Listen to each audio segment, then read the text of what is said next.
लय व्यवस्था की पुस्तक 17 अध्याय उसका 11 वचन से हम देख रहे हैं। आज यहाँ पे लिखा, लय व्यवस्था का 13 उसका 45 से 46। लय व्यवस्था की पुस्तक 13 अध्याय उसका 45 से 46 वचन। जिसमें वह व्याधि हो, उस कोढ़ी के वस्त्र फटे और सिर के बाल बिखरे रहें और अपने ऊपर वाले होठ को ढांपे हुए अशुद्ध अशुद्ध पुकारा करे। जितने दिन तक वह व्याधि उसमें रहे, उतने दिन तक वह अशुद्ध रहेगा और अशुद्ध ठहरा रहे। इसलिए वह अकेला रहा करे, उसका निवास स्थान छावनी के बाहर हो। हालेलुया। यहाँ पे क्या लिखा? कोढ़ के रोग के बारे में क्या लिखा हुआ है यहाँ पे? जिनको कोढ़ हो जाता है, जिसको भी यह रोग लग जाए, उस कोढ़ी के वस्त्र फटे और सिर के बाल बिखरे रहें और अपने ऊपर वाले होठ को ढांपे हुए अशुद्ध अशुद्ध पुकारा करे। जितने दिन तक वह उस व्याधि में रहे, यानी कि उस रोग में रहे, वह शुद्ध रहेगा और वह अशुद्ध ठहरा रहे। इसलिए वह अकेला रहे करे, उसका निवास स्थान छावनी के बाहर हो। एक कोढ़ी जो होता है, एक कोढ़ी की लाइफ थी उस टाइम के ऊपर ही कि उसको क्या करना पड़ता था, उसको शहर के अंदर रहने की इजाजत नहीं थी, क्योंकि जो कोढ़ी का रोग था वो एक संक्रमण वाला रोग होता था। उससे दूसरे लोगों के भी वो बीमारी फैलने का वो डर रहता था। कितनी मुश्किल और कितनी टफ लाइफ उसकी थी कि ना तो उसको नगर के अंदर उसको अलाउड था और सारा दिन उसको बाहर रहना पड़ता था, नगर के अंदर रहने की इजाजत नहीं थी, और सारा दिन अपने आप को ये बोलना पड़ता था कि मैं अशुद्ध हूँ, मैं अशुद्ध हूँ, ऐसे उसको पुकारना पड़ता था। हालेलुया। कोढ़ की जो रोग की जो बीमारी थी वो इस टाइप के ऊपर वहाँ पे जो जिनको कोढ़ हो जाता था उनको, उनके लिए ये नियम थे कि उनको नगर से बाहर रहना पड़ता था। अब एक वचन हम और देखेंगे, मत्ती की पुस्तक 8 अध्याय उसका 2 से 3। मत्ती 8 का वचन ध्यान से सुनना। मत्ती 8 उसका 2 से 3।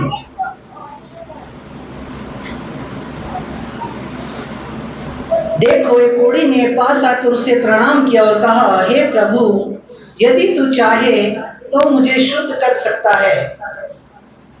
यीशु ने हाथ बढ़ाकर उसे छुआ और कहा, मैं चाहता हूं कि तू शुद्ध हो जा, और तुरंत वह कोढ़ से शुद्ध हो गया। मत्ती की पुस्तक 8 अध्याय उसका 2 से 4 वचन में देख रहे हैं।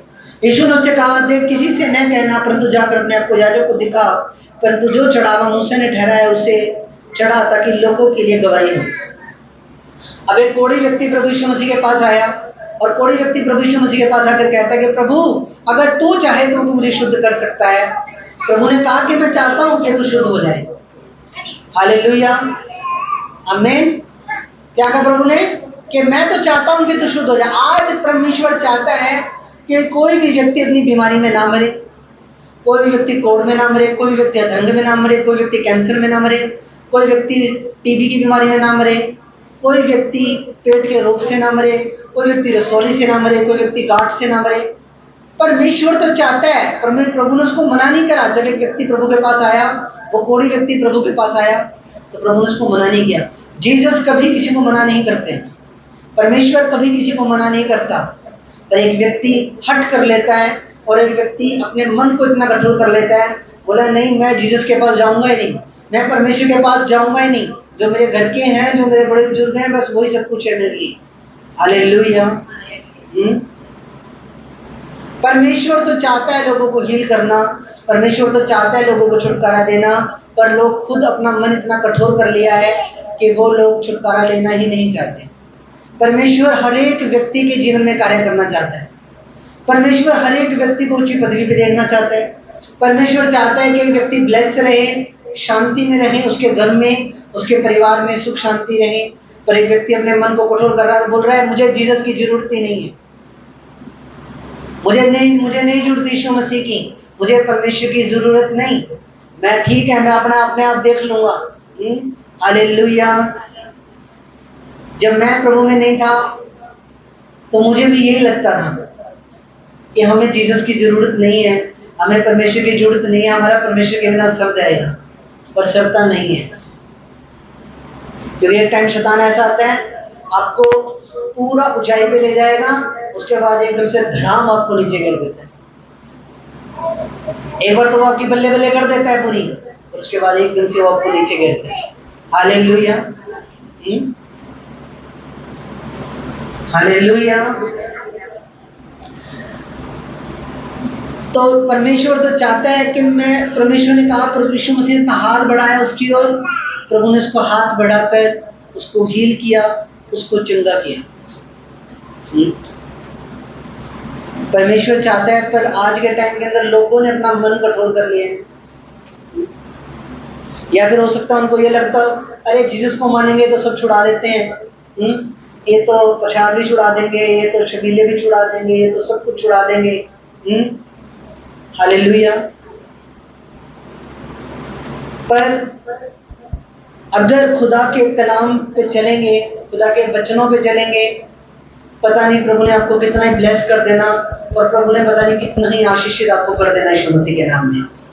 हालेलुया। प्रभु के पास वो कोढ़ी आया, कोढ़ी की लाइफस्टाइल मैंने आपको बताई कैसी होती थी उस टाइम के ऊपर। कोढ़ी को अलग रहना पड़ता था, कोढ़ी से कोई बात नहीं करता था, कोढ़ी ऊंची ऊंची आवाज में ऐसे बोलता था कि मैं अशुद्ध हूँ, मैं अशुद्ध हूँ, उसको ये बोलना पड़ता था। पर वही कोढ़ी जब जीसस के पास, प्रभु यीशु मसीह के पास आया, तो प्रभु ने उसको हील किया, उसको चंगा किया। आमीन। शैतान आपको सब कुछ दे सकता है, पर शैतान आपको सच्ची शांति नहीं दे सकता, ना ही शैतान आपको स्वर्ग का जीवन दे सकता, ना ही शैतान आपको पवित्रता ही दे सकता। वो आपको एक दिन पाप में गिराएगा, वो एक दिन आपकी महिमा को खराब करेगा, वो आपको अपनी शर्मिंदगी में ले जाएगा। इसलिए प्रभु यीशु मसीह पे विश्वास करें, और प्रभु यीशु मसीह पे विश्वास करके अपनी लाइफ को आगे बढ़ाएं। हालेलुया, आमीन। दुनिया की परवाह ना करें, पड़ोस की परवाह मत करें, रिश्तेदारों की परवाह मत करें कि रिश्तेदार क्या कहेंगे, मेरे दोस्त क्या कहेंगे, मेरे पड़ोसी क्या कहेंगे। आपके दोस्त आपको अनंत काल का जीवन नहीं दे सकते, आपके पड़ोसी आपको अनंत काल का जीवन नहीं दे सकते, आपके रिश्तेदार भी आपको स्वर्ग का जीवन नहीं दे सकते। तो हम ऐसे लोगों की परवाह ना करें जो हमें कुछ भी नहीं दे सकते। आप उन लोगों की परवाह ना करें कि मेरे पड़ोसी क्या कहेंगे, मेरे रिश्तेदार क्या कहेंगे। कोई आपके घर में राशन नहीं गिरवा के जाता, आपको अपना बोझ खुद उठाना पड़ता है। तो हमें रिश्तेदारों की परवाह करने की जरूरत नहीं है, हमें पड़ोसियों की परवाह करने की जरूरत नहीं है। हालेलुया। जब एक व्यक्ति नशा करता है तो पड़ोसी बड़े खुश होते हैं, जब एक व्यक्ति खुद भी पीता है और दूसरों को पिलाता है तब बड़ा वो व्यक्ति उन लोगों को चंगा लगता है, अच्छा लगता है। पर वही व्यक्ति जब दारू पीनी छोड़ देता है, मसीह में आ जाता है, हर तरह के नशे करने छोड़ देता है, गालियां बकनी छोड़ देता है, बुरे लोगों के साथ रहना छोड़ देता है, तब वही व्यक्ति लोगों को बुरा लगने लग जाते हैं। क्योंकि संसार बुरा है, संसार को तो चाहिए कि जैसे हमें वैसे दूसरे लोग भी हों, पर संसार एक दिन नरक में जा रहा है और हम नरक में नहीं जा रहे। नरक प्रभु ने हमारे लिए नहीं बनाया, नरक परमेश्वर ने शैतान के लिए और उसके दूतों के लिए बनाया है, हमारे लिए नरक नहीं बनाया गया।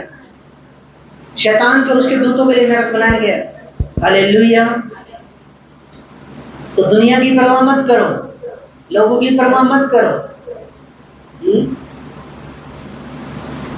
जिस जितेंद्र मसीह गौरव को लोग बुरा बोल रहे थे, उसको ताना मारते थे, आज जब वो पंजाब क्रिश्चियन माइनॉरिटी का जब वो चेयरमैन बन गया है, तब उसी जितेंद्र गौरव सबको अच्छा लग रहा है। उसको बुला रहे हैं, उसको सब लोग बुला के उसको वो कर रहे हैं, अप्रिशिएट कर रहे हैं। क्यों? क्योंकि जब आपकी पदवी ऊंची होती है, जब आप एक नेक्स्ट लेवल पे जाते हो, जब आप अमीर हो जाते हो, जब आप एक सफल व्यक्ति बन जाते हो, तब वही लोग आपके पीछे पीछे आते हैं।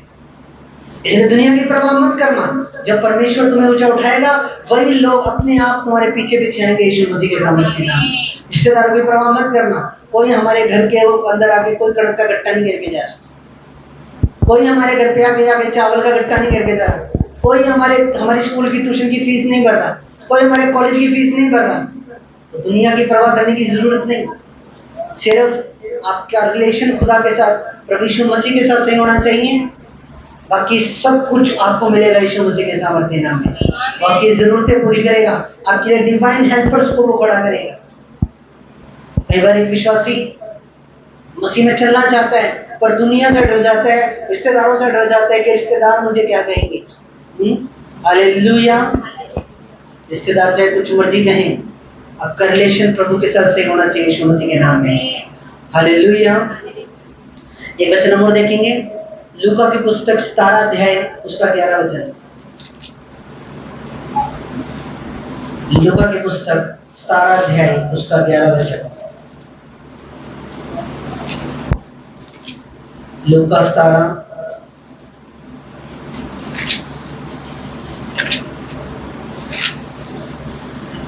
की 11 में लिखा, ऐसा हुआ कि वह यरूशलेम जाते हुए सामरिया और गलील के बीच से होकर जा रहा था।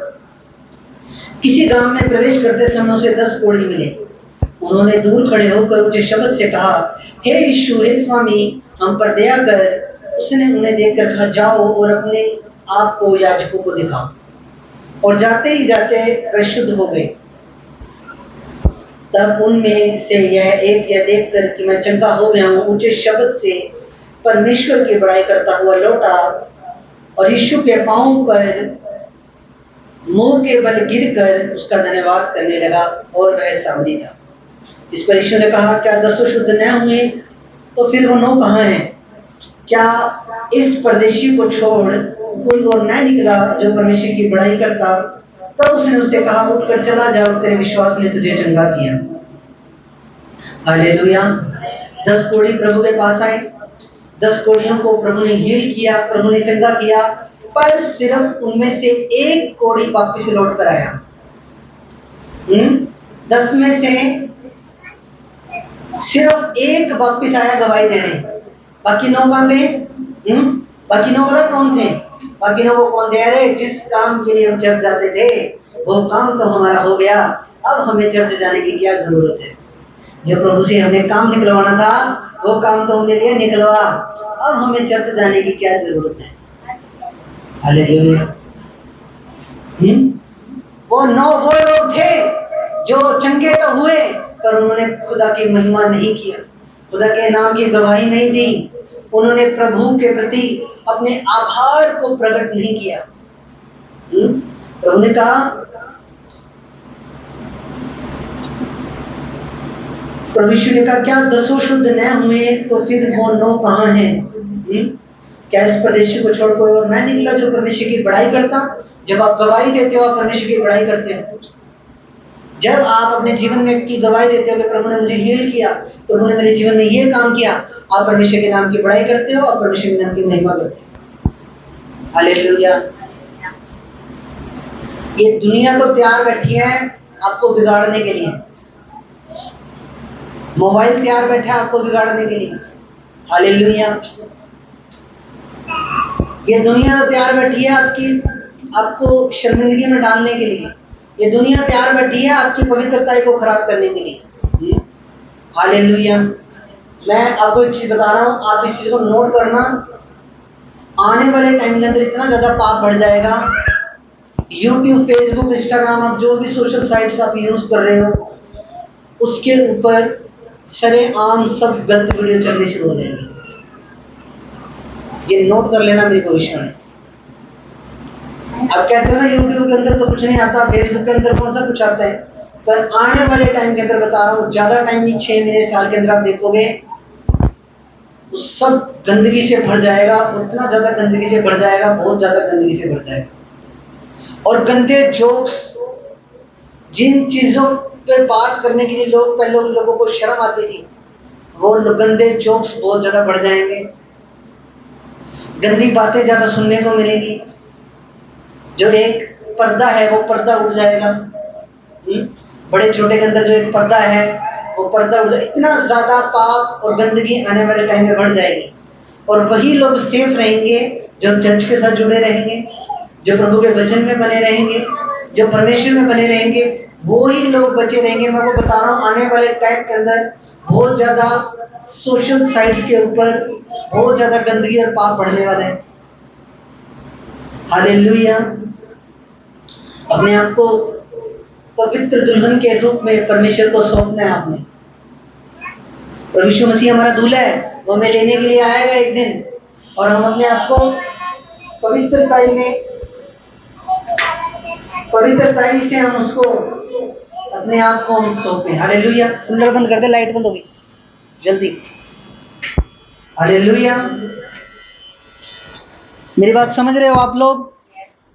वही लोग सेफ रहेंगे, वही लोग सुरक्षित रहेंगे जो लोग चर्च के साथ जुड़े रहेंगे और परमेश्वर की गहरे मसीह के साथ, अनॉइंटिंग के साथ जुड़े रहेंगे।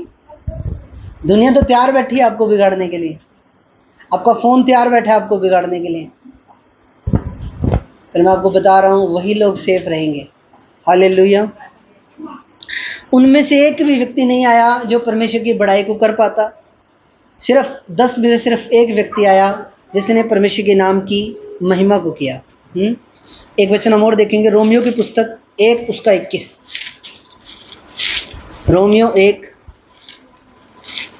रोमियो की पुस्तक उसका 1 अध्याय उसका 21 वचन। रोमियो 1 उसका 21 में लिखा, इस कारण कि परमेश्वर को जानने पर भी उन्होंने परमेश्वर के योग्य बड़ाई और धन्यवाद ना किया, परंतु व्यर्थ विचार करने लगे, यहाँ तक कि उनका निर्बुद्धि मन अंधेरा हो गया। यहाँ पे परमेश्वर का वचन क्या कह रहा है कि परमेश्वर को जानने पर भी उन्होंने क्या किया? परमेश्वर की बड़ाई को ना किया, परमेश्वर का धन्यवाद नहीं किया, परंतु व्यर्थ विचार करने लगे। हालेलुया। क्या करने लगे? व्यर्थ विचार करने लगे, यहाँ तक कि उनका निर्बुद्धि मन अंधेरा हो गया। व्यर्थ विचार क्या है? संसारिक बातें। संसारिक बातें क्या है? एक व्यर्थ विचार है, एक व्यर्थ की बातें हैं ये। पर परमेश्वर की योग्य बड़ाई और धन्यवाद ना किया। उन 10 लोगों में से एक तो हील हुआ। 10 लोगों में से एक व्यक्ति हील हुआ, सिर्फ वो ही परमेश्वर की बड़ाई करने के लिए वापस आया। मैं आपको बता रहा हूँ, आपकी लाइफ में कैसी मर्जी परिस्थिति हैं, हालात कैसे मर्जी हैं, आप जस्ट परमेश्वर को धन्यवाद करना शुरू करें। वो आपकी पदवी को ऊंचा करेगा, वो आपको ब्लेस करेगा, वो आपको बढ़ाएगा, वो आपको ऊंचा बढ़ाएगा यीशु मसीह के सामर्थ्य नाम में। हालेलुया। एक वचन और देखेंगे, पहला थिस्सलुनीकियों उसका 5 अध्याय उसका 18 वचन। यहाँ पे लिखा, हर बात में आभार प्रकट करते रहो, क्योंकि तुम्हारे लिए परमेश्वर की यही इच्छा है। पहला थिस्सलुनीकियों 5 उसका 18। हर बात में आभार प्रकट करो, हर बात में धन्यवाद करो। हालेलुया। हाँ जी। जिस दिन मेरे घर में अच्छा भोजन बने, चिकन बने, मटन बने, बिरयानी बने, उस दिन धन्यवाद करना बड़ा आसान है। प्रभु तूने आज मेरे को बहुत अच्छा खाना दिया। जिस दिन चटनी के साथ रोटी खाते हो, उस दिन धन्यवाद करते हो? जिस दिन चटनी बना के रोटी खाते हो, उस दिन धन्यवाद करते हो? धन्यवाद करो, हर बात में धन्यवाद करो। मैं आपको कह रहा हूँ, अगर आप हर बात में धन्यवाद करना सीख जाओगे, आप लोग ब्लेस हो जाओगे, आप लोग आशीषित हो जाओगे और बहुत बहुत ऊपर लेवल पे चले जाओगे यीशु मसीह के नाम में। कुड़कुड़ाना नहीं है, हर बात में। यहाँ पे लिखा, हर बात में आभार प्रकट करते रहो, क्योंकि तुम्हारे लिए प्रभु यीशु मसीह में परमेश्वर की यही इच्छा है। हालेलुया। आमीन। कुछ बातें हैं जो मैं आपको बताऊंगा। अभी लाइव चल रहा है, मतलब अभी वीडियो चल रही है, वीडियो के बिना मैं आपको कुछ बातें बताऊंगा आज, जो होली स्पिरिट ने मेरे को अभी भी अगुवाई करी है। हालेलुया। तो जो भी गवाही आपकी हो, या परमेश्वर आपकी लाइफ में काम करे, या लाइफ के अंदर बड़ी मुसीबतें चल रही हैं, दुख चल रहे हैं, परेशानियां चल रही हैं, उस टाइम पे भी प्रभु का धन्यवाद करना बंद ना करें। मैं आपको रियल बता रहा हूँ, आप ऐसी ऐसी बरकतों को लोगे ना अपनी लाइफ में जो आपने सोची भी नहीं होंगी। आगे वचन में लिखा, लूका 17:19 में, क्या इस पर यीशु ने कहा, क्या 10 शुद्ध न हुए, फिर वो 9 कहाँ है? क्या इस परदेशी को छोड़ कोई न निकला जो परमेश्वर की बड़ाई करता? तब उसने उससे कहा, उठकर चला जा और तेरे विश्वास ने तुझे चंगा किया। किस चीज़ ने चंगा किया? विश्वास ने। विश्वास को इब्रानी भाषा में क्या बोलते हैं? मैंने सिखाया हुआ है, पिसिटिस। क्या बोलते हैं? पिसिटिस। पिसिटिस का मतलब है उद्धार के लिए मसीह पर भरोसा रखना और विश्वास में दृढ़ता, विश्वास में मजबूती। पिसिटिस का मतलब है विश्वास की मजबूती और उद्धार के लिए मसीह पर भरोसा रखना, उद्धार के लिए परमेश्वर पे भरोसा रखना। हालेलुया। और दूसरी चीज़ विश्वास में मजबूती। चाहे मेरे लाइफ में कोई मर्जी बड़ी बीमारी आ जाए, कोई मुसीबत आ जाए, परेशानी आ जाए, मैं अपने विश्वास को नहीं छोड़ूंगा, नहीं छोड़ूंगी। मैं अपने विश्वास में दृढ़ रहूंगी, मैं अपने विश्वास में मजबूत रहूंगा। ये है पिस्टिस का मतलब कि आप अपने विश्वास की मजबूती में रहें। चाहे हालात कुछ मर्जी हो, प्रॉब्लम्स चल रही हैं लाइफ में, कुछ मर्जी हो, पर आपको अपने विश्वास की मजबूती में बने रहना है यीशु मसीह के नाम में। हालेलुया, आमीन। तो मेरा बिलीव है आज प्रभु ने इस वचन के द्वारा आपको छुआ है। परमेश्वर हील करना चाहता है, परमेश्वर चंगा करना चाहता है, पर एक इंसान को खुदा के पास आना पड़ता है। परमेश्वर के पास आना पड़ेगा, परमेश्वर के पास आना पड़ेगा, दीन होना पड़ेगा, परमेश्वर के सामने नम्र बनना पड़ेगा, परमेश्वर की आज्ञाओं पे चलना पड़ेगा। प्रभु आपके केस को सॉल्व करेगा। ऐसा नहीं कि परमेश्वर आपके केस को सॉल्व नहीं करेगा, वो आपके केस को ज़रूर सॉल्व करेगा, पर आपको परमेश्वर के पास आना पड़ेगा दीन हृदय के साथ, नम्रता के साथ आपको प्रभु के पास आना पड़ेगा। प्रभु आपकी लाइफ में ज़रूर काम करेगा यीशु मसीह के नाम में। आमीन, हालेलुया। तो आँखें बंद करें, हम प्रार्थना करेंगे। मेरे महान और सामर्थ्य पिता, जो वचन आज तेरे बेटे बेटियों ने सुने, उनके जीवन में, इनके जीवन में 100 गुना फलों को लेकर आए। कोई शैतान को अंधकार इन वचनों को चुराने ना पाए। प्रभु यीशु मसीह के सामर्थ्य नाम, आमीन।